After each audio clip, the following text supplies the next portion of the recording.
So we hear in the gospel today Jesus telling us, fear not. And then later he says, and do not be afraid. Do not be afraid of those who can kill the body, but can't kill the soul. And as I was pondering over this, as I was praying over this throughout the week, I was really praying about what are the areas of fear in my life. Now, I don't have a lot of fear that someone is going to kill me. No one has threatened that, at least not seriously. There have been a few people that have said it, but I don't think they really meant it. So that's not really something that's a part of my fear. But there are all these little subtle ways that I get afraid. Fear of what other people think of me. Fear of the future. Fear of being out of control. When I don't have control over a situation, then the fear comes up and says, okay, the problem is I'm not in control of a lot of situations. I'm not sure if you've had the same problem. But so there's all these things that stir up within myself that as I deal with them, if I'm not paying attention to the fear that's going on there, then I'm going to let that fear drive me. And so, for instance, I might have a fear of feeling empty and lonely. And so in those moments when I feel empty and lonely, then I get that, I don't like this feeling, I don't want to have to deal with this. And subconsciously, I then do what? I don't know how to deal with it because I'm not paying attention really to what's going on inside of me, and so I reach for what? Oreos. You do? Well, that's good. So, am I the only one that deals with this? That when we're not aware of what's going on inside of us, when we're not aware of the fears and things that are going on inside of us, then we allow those fears to drive us. And Jesus says, do not be afraid.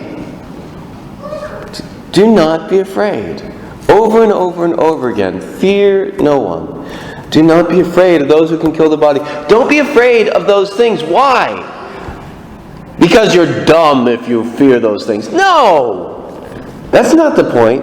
Rather, he says, are not two sparrows sold for a small coin, yet not one of them falls to the ground without your Father's knowledge? Even all the hairs of your head are counted. Now, for some of us, that's fewer hairs than others. But he says, so do not be afraid.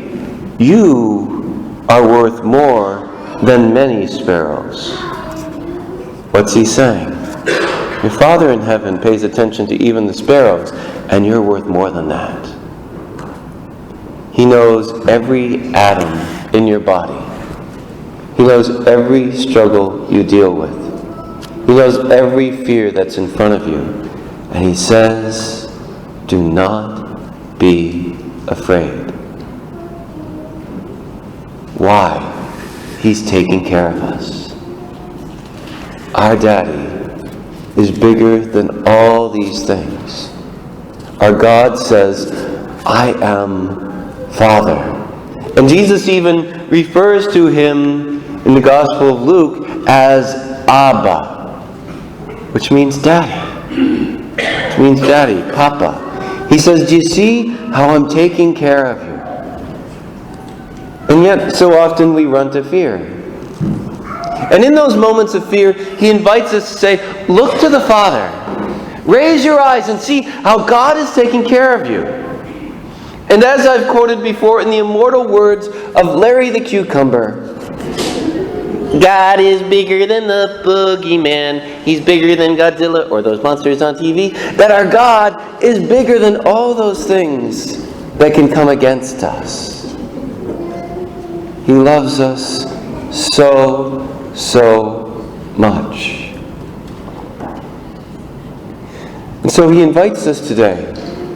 What are those areas that we're afraid of? Fear of what people think of us. Fear of the future. Fear of the unknown. Fear of being out of control. Fear of being lonely. Fear of being afraid, even. What are our fears? The Lord invites us then to surrender them into his hands. What do we have on the Divine Mercy picture?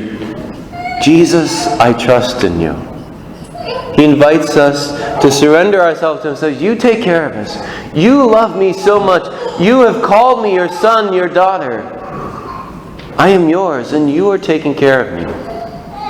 Jesus, I trust in you.